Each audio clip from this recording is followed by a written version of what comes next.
So, Joe, I'm going to start off with you. Lewis is finally back in victory lane. How great is it for the sport to see such an iconic driver back to his winning ways? I mean, the scenes from Silverstone, it was just absolutely incredible. It was almost like a folk store or something like that. Yeah, the home country hero, getting the win, a big cheer. But honestly, I would feel, regardless of where he won, if he had broken that streak at any track, I think he would still be such a popular win because I feel a lot of drivers, regardless of this playing Formula One, IndyCar, when you get to a point where, okay, you're getting up there in your career, you're not getting the wins like you used to, but people remember when you were so dominant, even at times when we were getting booed for winning too often. When you break a winless spell like that, that is just something that a lot of fans gravitate as. You still got it. Still remembering the good times you had. Congratulations. And I think that was a big moment. And for Formula One, especially after last year, all the talk about this is going to be Max Verstappen's year. Max Verstappen's going to dominate. Max Verstappen still is the heavy favorite. It is proven to F1 like, look, Lewis Hamilton, one of the best all time, and he just won at Silverstone. You want to tune into the next race, see what he could do. Mercedes team, they seem to be back on form. That's huge to say, hey, if you're a Mercedes fan, don't check out because it's going to be just a Max Verstappen show. Tune in because we could see them at Hungary next weekend get a win. That's a track Lewis Hamilton likes. The Mercedes team has had success there. This is huge for Formula One to just bring in new life to their season, which compared to last year is not as dominant, but I still think a lot of people are just anticipating the Red Bull dominance will kick up again and he's just going to take the championship. Yeah, I still think Max is the favorite for the championship for sure, but great to see Lewis back on the top step of the podium. And I don't know, symbolically, it almost feels like his last win with Mercedes. I'm glad that he has at least gotten this one, and what a place to get it. His home race where he's had so much success, his 9th victory at this track, a new Formula One record for him as if he didn't have enough of those already. I guess you could say he broke the all-time wins record again today, broke his own record, extended his own record with that one as well.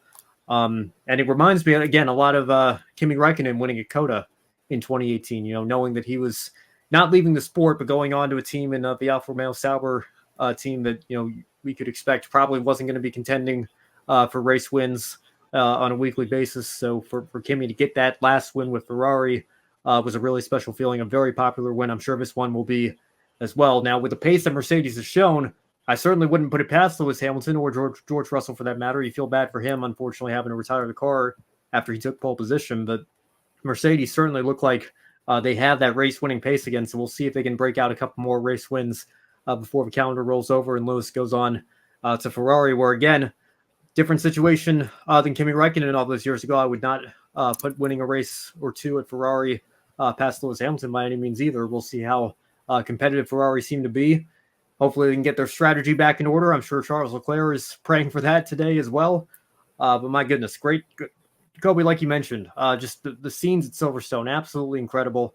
And like I said, what is this, 104 wins, I think, now for Lewis Hamilton? This may be the most popular one out of all of them because, like you were mentioning, Joe, I think you're seeing it with Verstappen now. There may be people who, maybe they don't even hate Max Verstappen. They just wish we could get a little bit more parity, wish it could be a little bit more competitive. And we saw it today. I think a lot of fans were saying, Max Verstappen's coming. Is it going to be all of this just for another Max win? And what a buzzkill that's going to be. And it's not anything Max has done. Of course, he's going to try to win every race he starts. But after a race like that, for it to just end up with a result that we've gotten so many times over the last 3 years, I do think would have been a bit of a buzzkill for a lot of people. So to have such a popular winner in Lewis Hamilton at his home race, breaking a long winless streak, absolutely incredible. Great to see and great for the entire sport of Formula One racing. Yeah, totally agree with both of you. And I've never seen Lewis Hamilton this emotional in a long time or even ever. You could tell how much this meant to him, hugging his family, his race engineer Bono, Toto's, even George Russell congratulating him. It was just a really special day today in Silverstone for Lewis Hamilton to win in his home race. And Ben, I agree with the point you made about this potentially being Lewis's last win as a Mercedes driver, given how Mercedes have improved this season. We're not surprised to see Lewis win again this year, but it would really seem seem very poetic if this is the final one as a Mercedes driver to go out as a winner at your home Grand Prix. And I don't think it gets any better than that. And I think one of the reasons why, Lewis Hamilton got so emotional today, it's not just the fact that it's just his final year at Mercedes before he goes to Ferrari next year. We know it's been a struggle for Lewis Hamilton these last few years. Mercedes car not that great, and been like 2.5 years since he's last won. So when that amount of time goes by, you have to ask yourself and wonder, am I ever going to win again? I'm sure that has crossed Lewis's mind, because Lewis Hamilton, he's been at the top of his game for so long, and he's been in contention to win races, have cars that can take the fight for the win, and world championship and constructor championships. And I think when you go so long without winning, you always have to keep asking yourself, do I still have it? Am I still that guy who can get the job done week in and week out? I'm sure a lot of people have wondered, with George Russell, seemingly adapting better to this Mercedes than Lewis Hamilton in the last few years. I'm sure some people have wondered, has Lewis Hamilton entered the phase of his career where he's past his prime and doesn't really have what it takes anymore? I think Lewis showed today that he still has a lot left in the tank, and I'm sure he's going to continue to give it his all throughout the rest of the 2024 season, so him and Mercedes can truly end on a high note. But I think today was the highest note that he's been on in a very long time.